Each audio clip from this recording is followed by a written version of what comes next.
All right. So first of all, wanted to say a big thank you to the organizers of this conference. So thank you very much for the organizers, to the staff, and of course to all the speakers for all the information that you've given us. I know I've definitely learned a lot today. I hope other people agree. So who am I? My name is Adam Hopkins. I made Aliyah in 2014 to the south, where I still live in this tiny little yeshuv called Reframing that I'm sure most of you have not heard of. Most of you, if you do know me, you probably know me because of my work in open source with Sanic. It's an asynchronous web framework. I've been doing that since about 2018. And since 2020, I've been with Packet Fabric. Currently, I'm the Vice President of Software Engineering. I oversee a number of teams that we work with Python and a couple other languages, but we build a backend that is used by our team to develop a network as a service platform. So we provide a low-level private networking solution. So question that you probably all are here for is, what exactly is this talk about? So this is the question that I had to ask myself, obviously, when I was presented with the opportunity to come here, and the answer was pretty simple. I don't know. I had thought about what are the things that I could talk about. So I said, okay, well, what have I done in the past? Let's see what some of my options are. So for one, maybe I can talk about one of the open source projects that I work on. Sanic, as I said, is a web framework you can use to build web applications. MIME is a newer project of mine that is a data access layer that takes data from database and hydrates it into Python objects, hence MIME. But I felt these are a little bit too specific, and it's not really good enough for a general audience discussion. So what else is there? Well, maybe I could talk about some of the stuff that I'm doing at Packet Fabric. You know, we've got some really cool uses of Python that maybe people will be interested in. You know, how are we scaling this system? How do we make this fault-tolerant platform that handles task management or reconciliation loops? Some pretty interesting stuff. But this didn't really feel very personal, so I was looking for another thing. I talked to a number of friends of mine and said, how do I solve this problem? They said, you just wrote a book. Clearly, you've got something to talk to us about. Okay, so let's think about this. Maybe I could talk about what's in my book. Again, it's very specific. Python web development with Sanic. Okay, that's not very good for a broad audience, even though I tried to make the material of the audience sort of, in the book, sort of general. So it talks a lot about open source, talks a lot about how people can better themselves as a developer and level up their own skills. But this felt kind of kitschy and like it was a sales pitch, and I don't want that to be the case. So what else is there? So another thing that often I've been asked to talk about is about my Aliyah experience, and this is kind of unique, I guess, because I've been asked to do it a few times. Maybe there's an interesting story there, but obviously this is not very technical, so it's not really the right venue for this discussion. But when I've given this particular talk about my experience in the past, there is one thing that I sort of felt was appropriate. And that's kind of what I felt my own experience with, as an immigrant to this country, is this concept of journey. So this is kind of what I want to talk a little bit about. Journey as a process of going from point A to point B. We've all heard, the term, the end justifies the means. Well, I want to talk about the opposite of that, of not getting to the destination, but the process of getting there. So the destination's not the point, but it's the path that builds memories. It's the path that gives us fulfillment as individuals, as human beings. So what does this mean? So, all right, let's take a step backwards because that's a really broad concept to try to bring into a 45-minute talk. But let's try to bring it back to software development. So I want everyone to go on a little experiment with me. I want you to write a function in your head for calculating a factorial. So just to remind everybody, factorial is you have a number, you multiply it by one less than that, and then one less than that, and you come up with the value. So how would you go about writing this function in your head?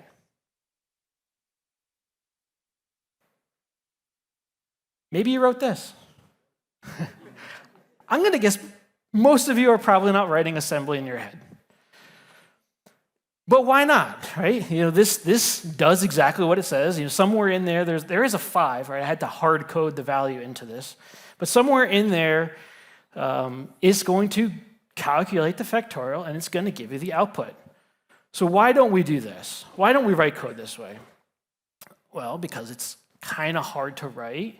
It's not very easy for us as individuals to read. So it sort of illustrates the point that the output of the code isn't necessarily all that there is to it. So let's take a little bit step forward and do something a little more familiar to this crowd and do it in Python. Okay, so we've jumped up a couple layers of abstraction. So here we are. This is a little bit better, right? Because it's a little easier to kind of look through. But if you don't know the functools library, if you don't know the operator library, you kind of got to look at this a little bit to try to figure out what's going on. So maybe this is a little bit better, but it's still not entirely clear. I think if our goal is to write good code, in quotes, clean code, whatever that means, we want it to be read by other human beings, not just computers, and understood. Why? It's so that we can maintain it and move forward. So I'm going to guess most of you probably did something in your head that looked a little bit more like this. And I'd submit that the reason why is this is more accessible to us as human beings to look at it and rationalize. You don't need to know what a factorial is. You can look at this function, and everybody here knows what's going on. All right. So the next thing to kind of prove my point that I want to look at is code review. Now, why do we do code review? So there's a couple different reasons why. Maybe we're saying we're going to do code review because it allows people to look to see if there's any bugs in code. Yeah, I don't know that I agree with that. Because we have tests that are run automated, and they're much better at catching bugs than just someone human being looking at the code. Right? So we can catch regressions, we can catch edge cases with testing. So that's a much better strategy than code review. Okay, so why else could we be doing code review? Well, style purposes, right? We want our code to look consistent. We want everybody on the team to use the same, formatting and language and whatnot. Okay, so yeah, that makes sense. But again, we can do this automated. We have tools for this. You can, pip install black or isort or whatever it is. We don't really need code review for that. So I'd submit to you, the biggest value for code review is for the sharing of knowledge. And the reason why is let's say one of you is going to write some code, I'm going to review it. The reason that I'm going to do that is because I might have some context that you might not have. Right? Maybe I wrote some code in somewhere else and I know how it's going to interact with that. Or maybe I have some other way of approaching the same problem that maybe has some other things to add to what's going on. So there's two things that can come out of this. Number one, I can make our collective project better. But number two, if I'm sharing knowledge with you, hopefully that's with the purpose of you also becoming better in what you're doing. So because coding is not in and of itself just the destination, but it's around this process. If we didn't have to do, if coding was all just about, just let's write some assembly and just get the output, then we don't need this whole process because we can automate this all the way. So I think really what I need to do is take a little bit of a step back and let you know about my own journey and how I got to where I am and the reason why. So I started using Python somewhere in the early 2000s. I had been building websites since, some late 90s sometime. And I came to it sort of after having been exposed to PHP. Laughs aside, whatever it is. So why did I come to Python? What was it that attracted me to it? To be quite frank, there was one thing most important to me, and I know there's a lot of developers out there that don't like this particular feature of Python, but it was the white space. For me, I just looked at the code, and it looked much easier for me to ration. I can read the code that I wrote, I can read the code that someone else wrote, and it didn't look like a mess. My PHP code was terrible. So for me, what I loved about writing Python is that it felt sort of like this, like writing poetry. So, I've been talking here for about 10 minutes already, and you probably still have no idea what I'm about to talk about. So let's talk a little bit about poetry in Python. And I don't mean the package management solution. I'm not going to go into that. It's a fantastic project, but we're talking about my journey, and at this time in the timeline, we're still when I was starting to experiment with Python in the early 2000s. So by poetry, what do I mean? I mean this. I'm sure you've all done this. I'm sure you all know what this is. You go into your REPL, you type import this, and you get some poetry. Maybe it's not meant as poetry, but it feels like it to me. All right, embedded in here and embedded in Python was the instructions to become a better Python developer. This to me was mind-blowing. This is awesome, right? Here's some things. I can write beautiful code. I should be more explicit. Simple is better than complex. Complex better than complicated. Readability, errors. We just learned earlier this morning about how much thought and effort has gone into error handling in Python. All these things make me a better developer, and so I loved that. But then you get to this one, number 16. There should be one, and preferably only one, obvious way to do it. This made me stop and think. There's a little bit of a problem with this. I have no idea what that one way is. So here I am as a new developer, right? And I'm trying to figure out, what does this mean? You're telling me that there's a best practice. There's something that I should be doing. There's some knowledge out there that I don't have, but I should be doing it. And this, to me, caused a little bit of this. And this panic then led to a feeling of fear. And very shortly after fear came a feeling of inadequacy.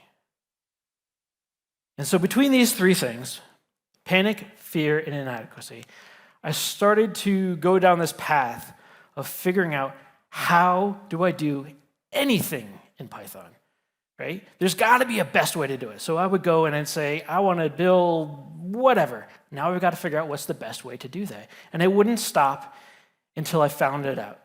And then I would do something, and I would go down this whole, stream of thought. I'd spend hours and hours and hours. I'm sure we've all done this before, just to realize that what I just wrote was absolute crap. I'd throw it all out, and I'd start again.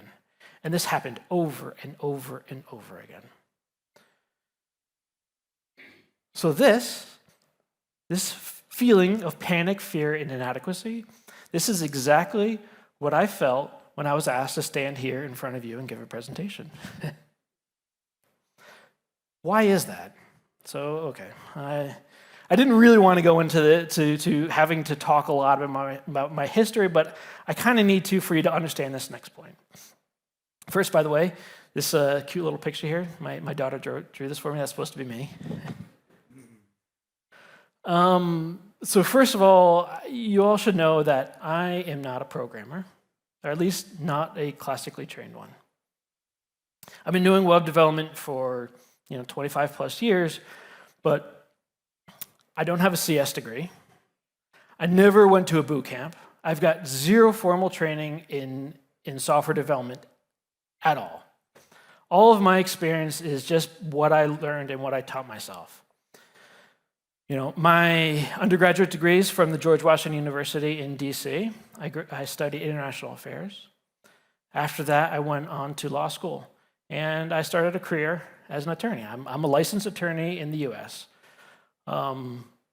which I know some of you may be saying, like, how does a lawyer become a developer? Okay, there is a connection there, and maybe later we can talk about that, and I can explain, my connection there. But I think to kind of understand how I got there, it kind of even I need to step back a little further to when I graduated from high school. So I had a family friend who took me aside. I'm 17 years old, and he says, "What do you want to do with your life?" I don't know. I'm 17. What do I want to do with my life? I've got no idea. He says, "Okay, easier question. What do you love to do?" Okay, this is something I can think about. Well, I really like building, websites. I've been doing this, kind of playing around with these things. I really like to do that. Now, remember, this is, early 2000s or so, and this is just after the big tech bubble burst. So he says to me, "There's no future in that.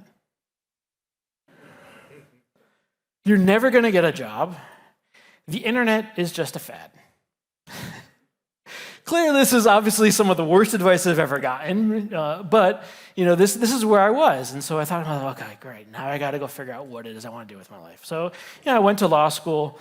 I started a career. I was an attorney. It was a pretty prosperous. Like, I was doing well. I had been named, a rising star. So I was named one of the top 5% of attorneys in Massachusetts for 3 years in a row. So, I had a good career potential, had to make, but history is not linear. Things happen, things change.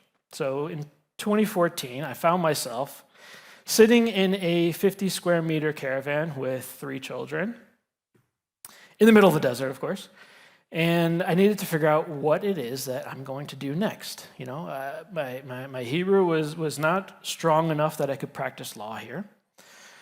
So I started to do what was my hobby, right? I never stopped giving up on web development. I always, built applications. I'd done some side projects, throughout the years. So I never gave up on that. So I took that, and that became my career.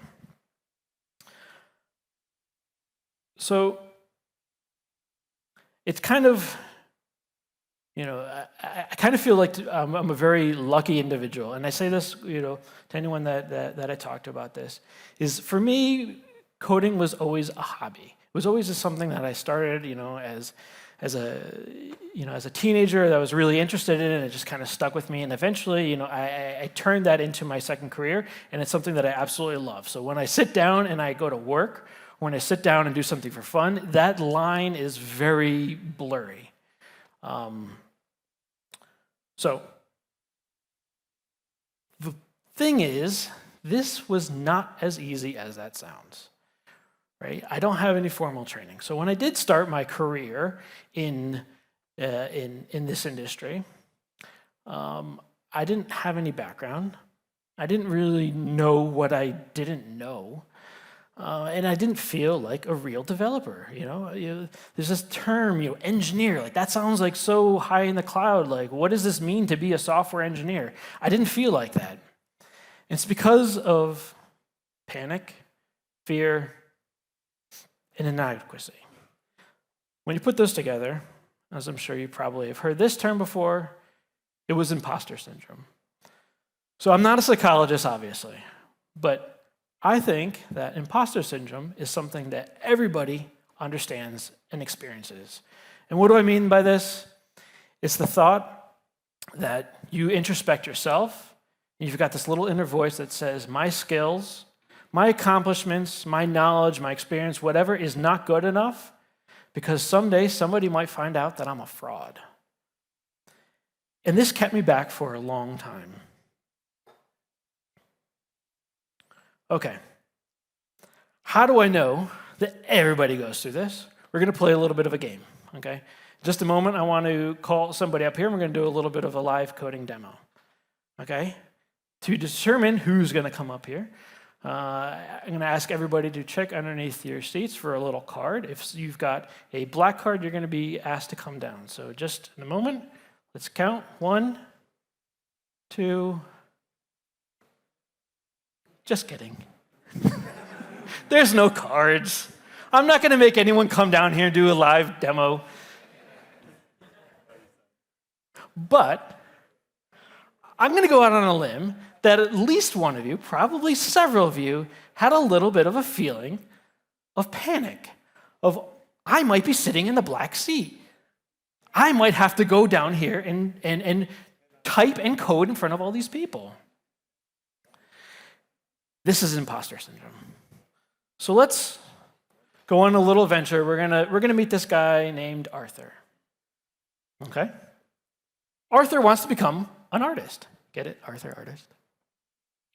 So he's looking at these other works of art. He's trying to copy them, but he's a little bit of an amateur. He's very new to this. He doesn't really know what he's doing, and he's got this inner voice that keeps telling him, "You're just fooling yourself.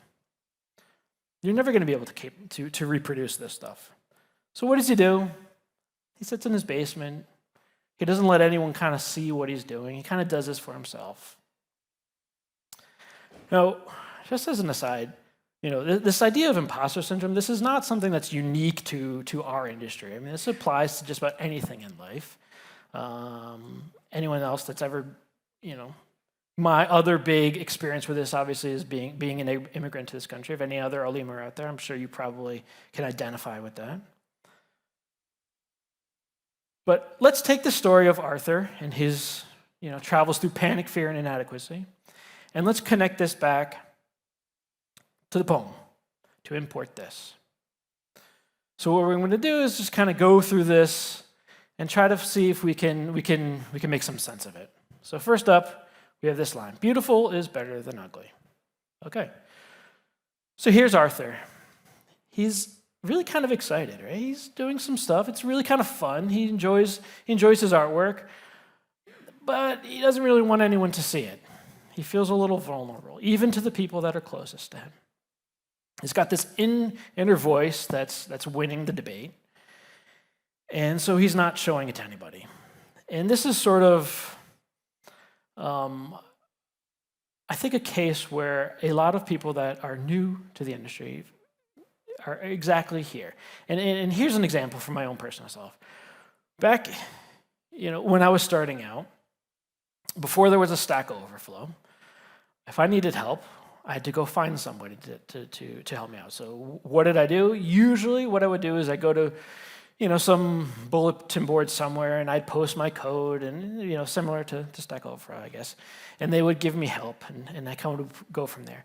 But I felt this need that every single time that I posted my code, I needed to apologize for myself. "Oh, I'm sorry, this isn't the best way to do it." Or, I didn't feel that my code was really doing what it should be. It didn't look the way that it should be. But this is obviously a very subjective thing. If coding is a journey, and if there is no specific endpoint that we need to get to, then why does it even necessarily matter? If I can convey my message in code to somebody else, which is what I would say is the purpose of code, then why does that subjectivity matter so much? Because there's no objective version of what that code should be. But I didn't believe that. Simple is better than complex. So what did I do? What did Arthur do? Is he says, "Okay, I've got a painting. Maybe I need to add a little more color. Maybe I need to add a little more texture. Maybe I need to add this. Maybe I need to add that." He's learning new and new and new and new and new and new. He's got all these techniques, and he's putting them all into the same thing.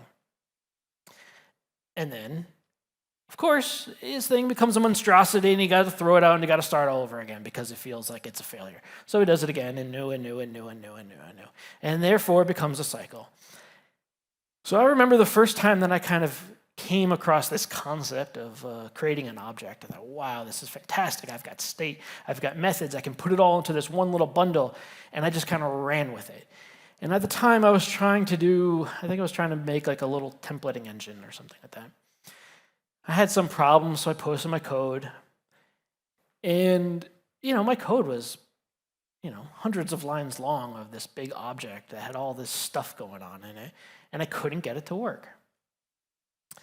And I remember that the response that I got was just this, simple is better than complex. He took my 300 lines of code or whatever it was and put it into a 5-line function and said, you don't need all this junk. And it kind of hurt, I guess, right? Because I put so much time and effort because I thought I was doing all these cool things, but really, maybe I didn't need to be doing that. So let's continue. So here's our friend Arthur, and he's got a new pal whose name is Ross. Now, Ross is super cool, super calm. He's been doing, art for many years. He knows exactly what he's doing. He can paint landscapes. He can paint these happy little trees. And he's got a message for our friend Arthur. And what's that message? It's that the artwork itself doesn't necessarily matter. What matters is the communication between the artist, and the viewer. Because in the end, what art really is a medium for communicating between the artist, an emotion to the person that's viewing it. And this is what our code does. So when I'm asked this question of, how do I help someone that's really getting started in this industry, one of the first things that I always tell them is know what you don't know. Figure out what your limitations are. Figure out how you can define your own boundaries, because only then will you know how you can push them forward. Okay, so here we are. Here's Arthur. He's kind of figured out his own self a little bit. He's still very nervous. He's going to hang his picture up here in an art show. The inner voice hasn't left. It's still there. But he's got enough courage to silence it for now.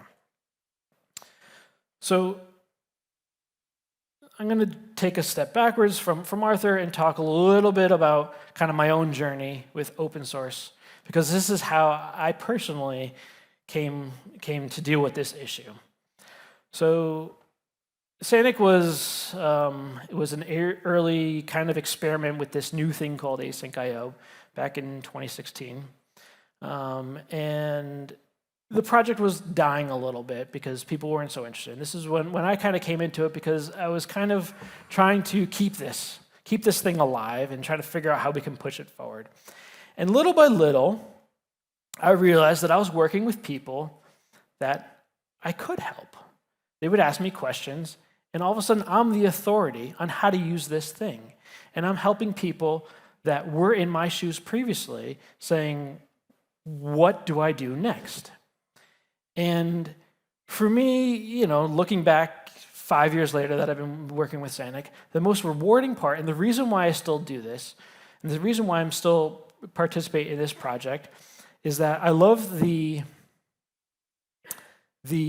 ability to interact with people on different perspectives from all over the globe and add my own unique voice to that mix, is I can help them. And for me, the whole reason why I want to help them is because so many people have helped me. This is my pay it forward moment. Back to Arthur, right? So we left him off. He's here. He's hanging his painting. Now is better than never. Although never is often better than right now. Poor Arthur has got some mistakes. Something failed miserably. Everybody's laughing at him. He feels like a failure. But this is okay. We never launch software into production right after writing it, correct? We always have to go through a process. There's this video on YouTube. I'm sure a lot of you have probably seen it, but I'm going to describe it. Where it's sort of meant to be like a metaphor. You've got a developer who's reacting to this QA person interacting with her product. And what's her product? It was like one of these little shape sorter things, right? So she developed this shape sorter, and now the QA guy is interacting with it. So the QA guy picks it up, and he's got the little star shape, and he shoves it into the square hole. And then he's got the little circle shape, and he shoves it into the square hole. And then the triangle goes in the same hole. And so you see this poor woman who put a lot of effort into her idea of building something be completely misused, be sort of mishandled in not the way that she thought it was going to operate. And she looks so distraught. And, it's kind of a cute little video, so I can find the link and share it, and if you haven't seen it, it's kind of fun. But what I think this kind of highlights is something that I personally think is the differentiator between junior developers and senior developers. What's the difference? It's not their knowledge. It's the fact that they've been in that place where they've failed over and over and over again. And because they've failed a bunch of times, they've, maybe it's that they're now hardened to this feeling, I don't know, but they understand that when they put code together, sometimes it's going to work, sometimes it's going to compile, sometimes it's going to crash and burn. You just hope it doesn't happen in production. So, what then do we do about this thing called imposter syndrome, and how can we get past it? Well, I would like to suggest that there's two things here that we need to worry about: humility and confidence. And trying to find a balance between the two is not an easy thing, but that is what I would suggest is the path forward to get past this feeling of fear. You need to be humble enough to admit it when you've made a mistake. You need to be humble enough to understand what your limits are, that you're not going to always have the answer. Sometimes you need to ask for help. But you also need to be confident enough to take a risk, try something new. Be willing to fail. Understand that you have a unique voice that can be put out there into the world. Now, for me, that sort of process kind of led me through open source, and that's obviously not the way that everyone's going to go that direction. So whatever it is, I would highly suggest figure out how you can find your own balance between these two things. So where are we with Arthur? So here he is, and his friend Ross is teaching him to embrace his own failures. And he's got his own internal battle that he's got to figure out, how am I going to balance these two things? So again, errors, they should not pass silently. We need to admit them, we need to understand them, we need to embrace them. So one of the things that I think is an amazing part of Python, thank you very much to people like Irit who have been working on this, is we have this great thing of exception handling. And this is, I think, really indicative of the point that coding is a journey, it is a process, and it is not in and of itself the destination. So last week, my wife and I were watching this movie, The Great Gatsby. And I remember reading this book, as a high school student. I had to read the book.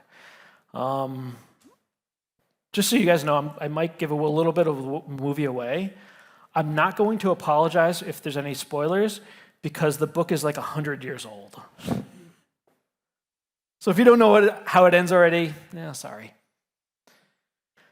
Okay, so what's this movie about? Well, it's about this guy who is sort of, an enigma. He's this really cool, calm guy.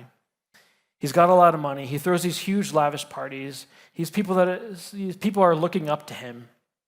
But inside, he's a completely broken individual. And why is that? It's because he's got a background where he came from a very poor background, and all of a sudden, he's fantastically rich. And he doubts his own self-worth. He's constantly chasing this love of his life, Daisy. But she's married to somebody else, so he can never quite get there. So ultimately what happens to him is that the whole thing crumbles and comes to a crashing downfall. So let's put this a little bit into code. We've all, obviously built objects like this. For Jay Gatsby, he never goes to the dunder init. He never defines the self. And because he never is able to come to terms with his own identity, he's never able to identify himself, this object never is able to stand. So I was thinking about this idea, right? And this little code snippet I put on myself back at the beginning, and I realized I don't have a dunder in it. What does that say about me? But when you're kind of trying to reduce yourself to code, trying to put your entire identity into a self maybe isn't the best of idea, because at the end of the day, I'm a human being, not a piece of code. Which sort of brings me back to the problem that I have with the XenoPython, and in particular, this one line. There should be one, and preferably only one, obvious way to do it. Now, the problem that this has is that this one line sort of negates the entire human experience, right? Individuals are exactly that. They have their own history, they have their own state, they have their own methods. There's not only one class object out there. So, how can we reconcile this with the coding experience? Well, I think there's a better way to write this one line. The better way is to add that subjectivity, to add that human experience into it by saying that there should be only one, and prefer only one obvious way for you to do it, right? Because you have your own thoughts and experiences and preferences that go into your code. And maybe we can go a little bit further and talk about one obvious way for you to do it in this one particular instance. I don't want to go down this road because I think it goes a little bit further than this talk has time for, so we're going to leave it at this. There should be one, and preferably only one, obvious way for you to do it. And armed with this knowledge, our friend Arthur can embrace himself, he can put himself out there, and he can feel confident, but he can also be humble. And this, I think, is how we break the cycle. So what I would like to do, kind of as I'm wrapping up here, is to give everybody here a challenge, okay? One of the things that I've done sort of throughout my own personal history is use the summer time as an experiment time. So we're here at the beginning of summer, the beginning of July. So I'd like everybody to put some time and thought into this summer to how you can define your own unique voice. So everybody in this room has a huge amount of collective knowledge that differs from every other person. So what I'm going to ask is for everybody to engage in that conversation of open source, of whatever it is, to put yourself out there and put your own voice out there. How can we do that? Write a blog, put a tweet, respond to a comment on Reddit or an issue on GitHub. I don't really care what it is. I'm just asking everybody in this room to engage in the conversation and to bring your voice into the world of open source, because it will only move forward as people are adding more and more voices to the mix. So, a couple of rules. Number one, simple is better than complex. This doesn't need to be a huge submission. I'm not asking for you to write a dissertation on something. It could just be a tweet that says, I love list comprehensions because of X. If you want to write some article on something you're doing with large language models, fantastic. Go about it. But keep it simple and don't go overboard.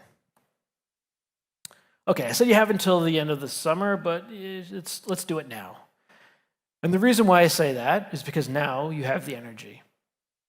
So one of my friends likes to always say that he's one of these guys that has a lot of ideas and a lot of inspirations all the time, and he needs to act on it right away. He calls this using the schwung. So I'm asking everyone to use their Schwung. You've been here at this conference. You've got all these new concepts and things floating in your head. Use it now. Go write something now. Go post your thoughts somewhere to get your voice into the mix. And lastly, remember, this is about you. This isn't about what anyone else thought about what you may put out into the world. This is your voice. So when you've done that, hashtag break the cycle. Here's my Twitter handle. I'm hoping that by the end of the summer, I've got a whole bunch of messages on Twitter of people, of talking about something that they've learned and something that they're passionate about. And then lastly, here is my contact information. A couple of quick shout outs. I do want to recognize my friend Asher Schwartz, who gave us all those beautiful images of Arthur. Here's his LinkedIn down here on the bottom.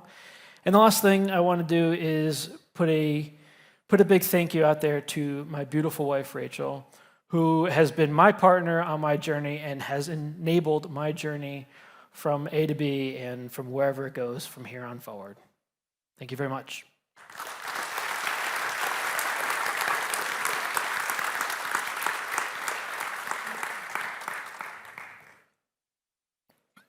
If anyone has any questions, I'm here. I'm happy to answer them.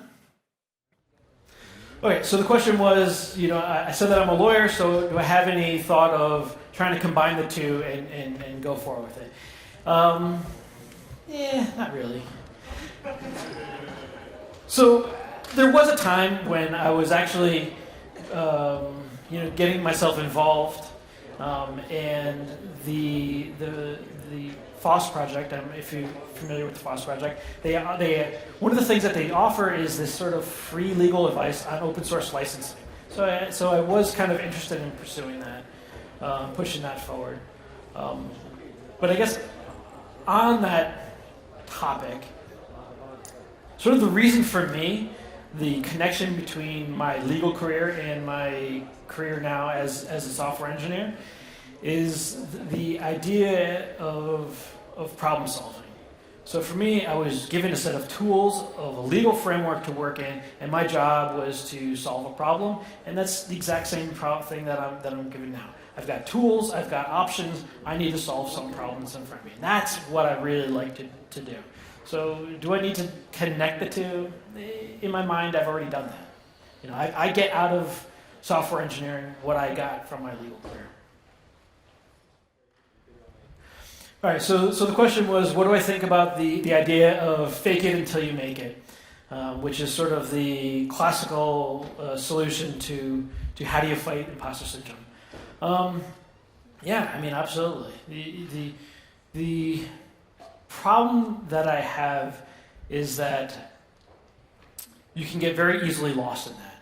If you're constantly faking yourself, and if you're constantly trying to be something that you're not, this is what I personally experienced when I was writing those, big, long, complicated objects. Is I figured, wow, I just learned about how I can add this method. I just learned about how I can use meta classes. I just learned about how I can use, decorators. So I'm throwing all this stuff in there that didn't need to be there. And I think part of the reason why is that I was trying to fake it. I was trying to show off that I know what these things are, even if I didn't really. So yes.